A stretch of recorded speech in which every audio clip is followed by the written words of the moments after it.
The goblet hit the stone floor before I understood I'd knocked it from his hand.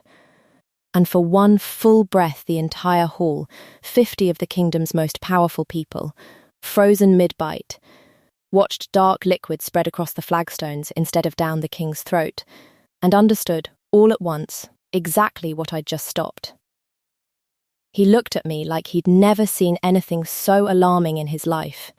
Not the poison. Me. You should not have done that, he said low, for my ears alone, and I remember thinking, absurdly, that I still had a cloth in my hand, and that this was a strange thing to be holding during the moment my life changed shape entirely. That comes later, though.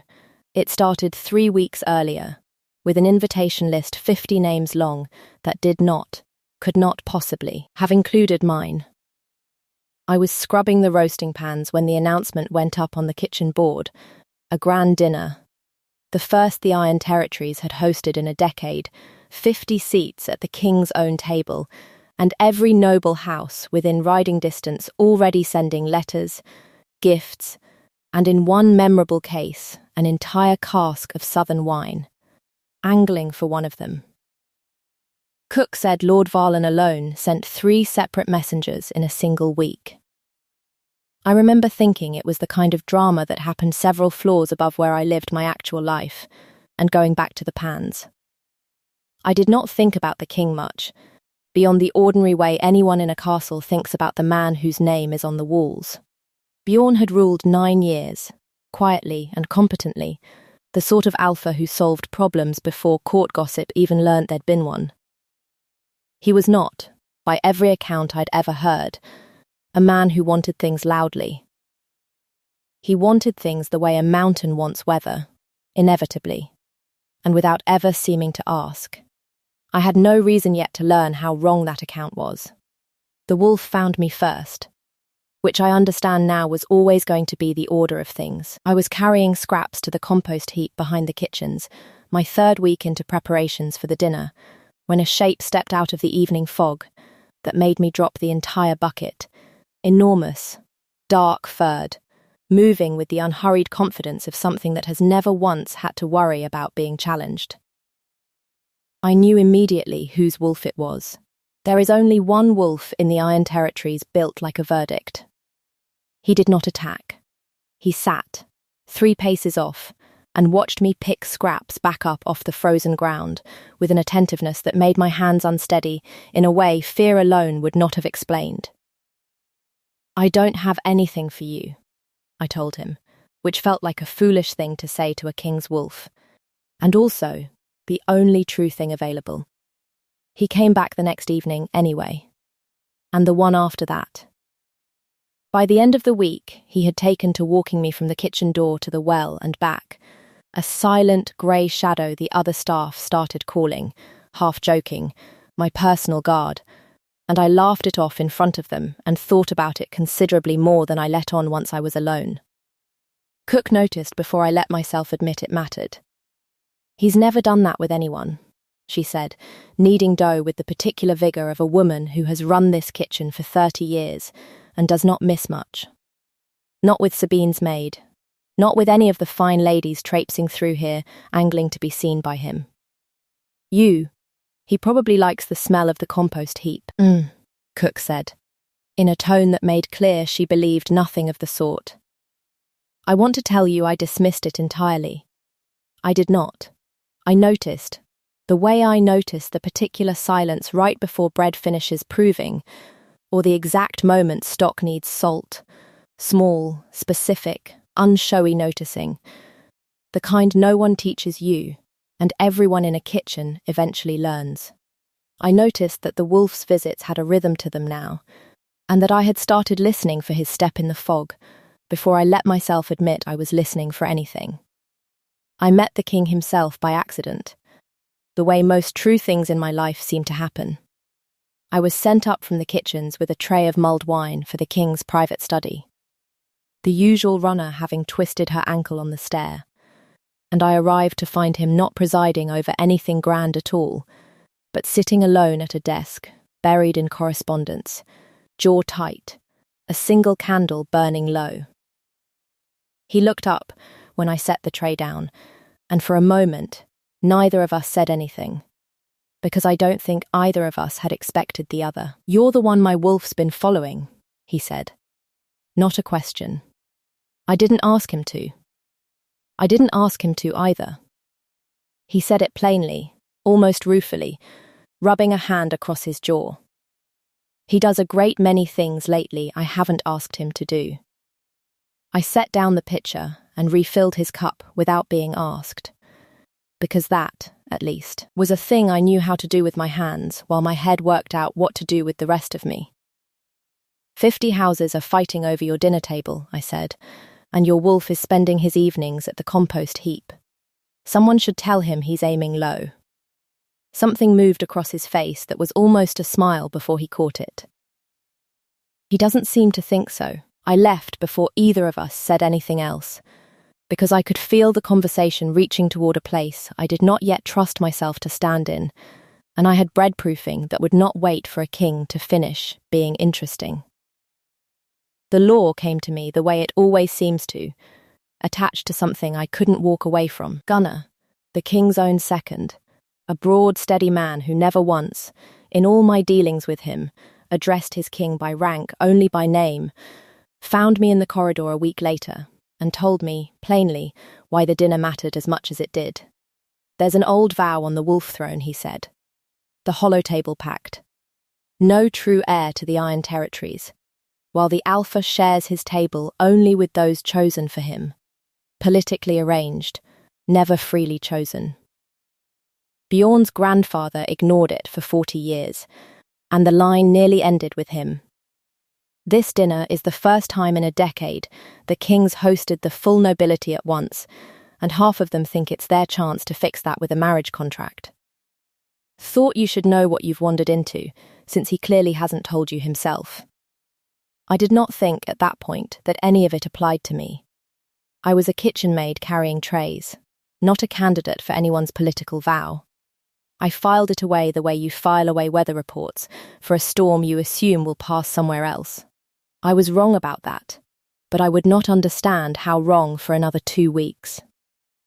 The wolf's visits kept happening. What changed, gradually, was that they stopped being the strangest part of my day and started being the part I looked forward to most, which frightened me considerably more than the wolf himself ever had. Sabine found me during the second week of preparations, in the corridor outside the still room, and introduced herself with the particular warmth of someone who has already decided you are beneath the effort of real cruelty. Her father held the Western Holdings, she told me, and had been assured, she repeated, like the word itself were a document, that the seat beside the king tonight would go to her. She'd simply wanted to know, she said, why the kitchen staff kept whispering about a wolf and a maid, and whether I understood how that kind of rumour could cost a girl her position if it reached the wrong ears. I understood the threat under the courtesy perfectly well. "I carry trays," I said. "I don't sit at anyone's table." "No," she agreed, in a voice pitched to sound kind and land otherwise. "I'm sure you don't. If you want to know whether that conversation was the last time Sabine tried to remind me of my place before the night was through, it was not. Not nearly, and what she attempted next put more than my position at risk. Stay with me. I promise the worst of it is coming, and so is the part where 50 nobles watched a king undo every assumption they'd walked in with. The dinner itself was 3 days off when I found the ledger, and I did not go looking for it. Cook sent me to the steward's pantry for extra linens, and there among the seating charts, 50 names. Painstakingly ranked and re-ranked as houses jockeyed for position, I found an older ledger tucked beneath, the household's dinner seating record going back months. Every entry accounted for every guest, every night, down to the smallest gathering. Except one chair.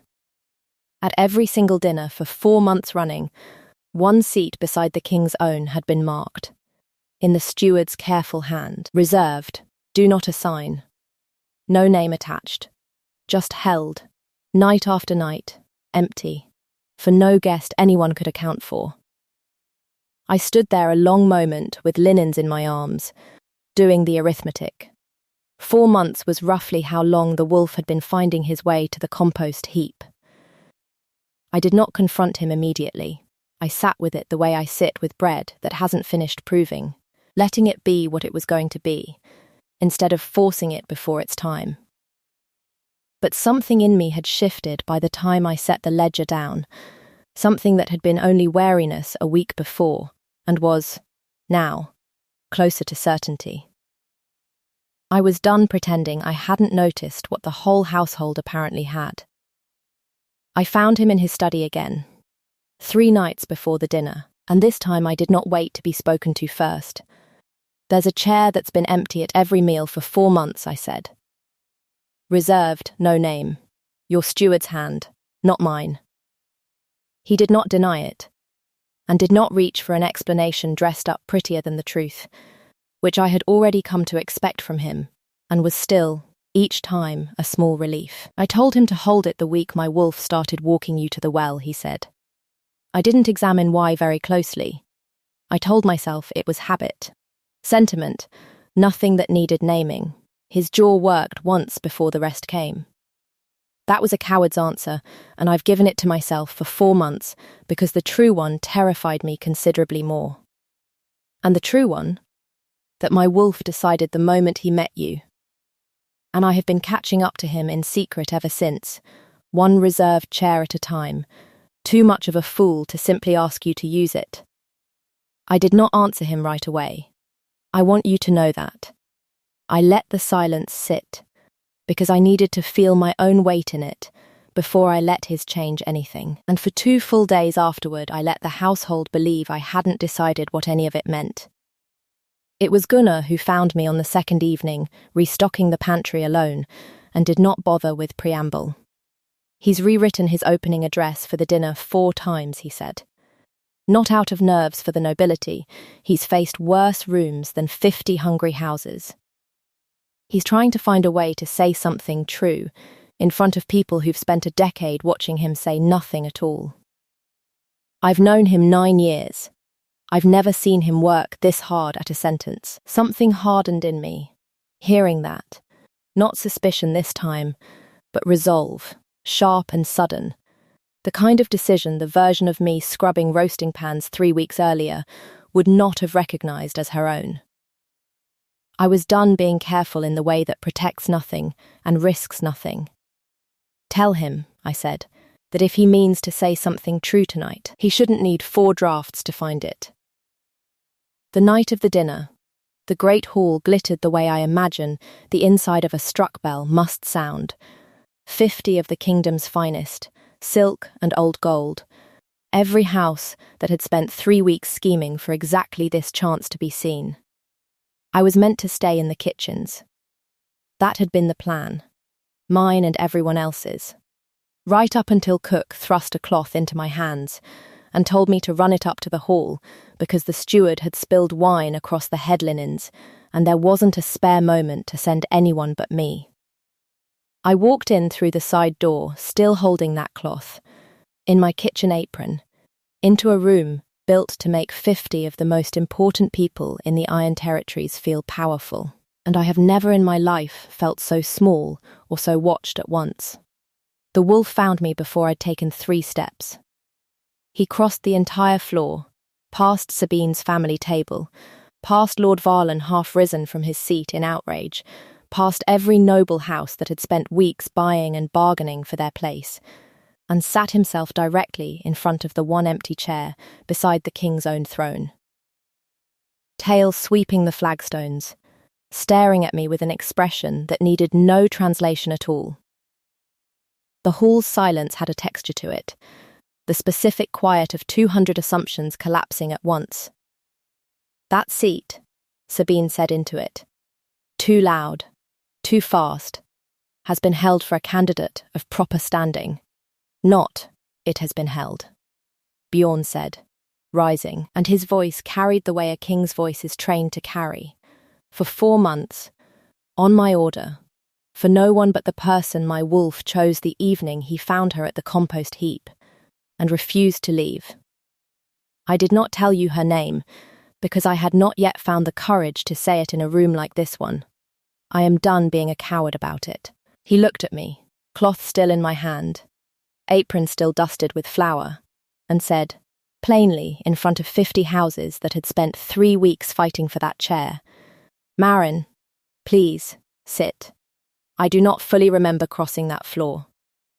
I remember the weight of every eye in the hall, and the wolf falling into step beside me like an honour guard he'd appointed himself to, and Lord Varland's face doing something complicated and furious that I understood, even then, was not going to stay contained to a single evening. It did not. The poison came in the second course, in a goblet meant for the king's own hand, and I only understood what I was seeing, because I had spent 3 weeks noticing small, specific things no one else in that hall would have thought to watch for. The particular unsteadiness in the wine steward's hand, a man I recognised from Lord Varland's own household staff, the way his eyes kept finding Sabine's table for reassurance before every pour. I knocked the goblet from Bjorn's hand before I'd finished deciding to do it. The hall erupted. Guards moved. The steward was seized before he'd taken 2 steps toward the door. And it was Gunnar, cold and precise in a way I had not yet seen from him, who confirmed within the hour what the wine had been laced with, and whose orders had put it there. Lord Varland's, though Sabine's part in arranging the steward's placement was not, in the end, something her father managed to keep entirely off her. "You should not have done that," Bjorn said again, quieter now. Once the hall had been cleared of everyone but Gunnar and the guards and the wreckage of 50 ruined place settings, his hand closing over mine, where a shard of the shattered goblet had opened a thin line across my palm without my noticing. "Yes," I said, "I should have. I wasn't going to sit in a chair that had been held for me for 4 months and watch something happen to the man who held it. Something in the old stone beneath us seemed to exhale at that. A change I felt more than heard, a loosening in the air like a held vow finally recognising itself spoken aloud. The hollow table pact did not announce its breaking with fanfare. It simply, quietly, stopped fighting, the way frost gives way to thaw without ceremony, all at once and then completely. He kissed my hand where the cut still stung, careful and unhurried, in front of Gunnar and the guards and no one else, and said the rest of what needed saying, without an audience of 50 this time. Low enough that it belonged only to us. I won't tell you every word of it. I'll tell you it was the truest thing anyone has ever said to me, and that something in my chest that had been braced since the day I first dropped a bucket of scraps in the fog finally fully let go. 3 months later, Lord Varland's holdings had passed to a cousin with considerably less appetite for scheming, and Sabine had been sent, at her own family's quiet insistence, to a distant estate, to reconsider her ambitions somewhere far from any king's table. The wolf still walked me to the well most evenings, though these days half the kitchen staff came out to watch, unashamed, and cook had taken to saving him scraps on purpose, instead of pretending she hadn't noticed him at all. I still work the kitchen some mornings, cloth in hand, because I find I like my own hands too much to give the work up entirely, and because there is a particular satisfaction in being a queen who still knows exactly how long bread needs to prove. But most evenings now, when the great hall fills, there is one seat that no ledger marks reserved anymore, because everyone in the Iron Territories finally knows whose name belongs there. 50 people fought for that chair once, certain it would decide everything about who mattered in this kingdom. I walked into it holding a cloth, not even sure I was allowed to be in the room, and it turned out the decision had been made months before any of them arrived to fight over it at all.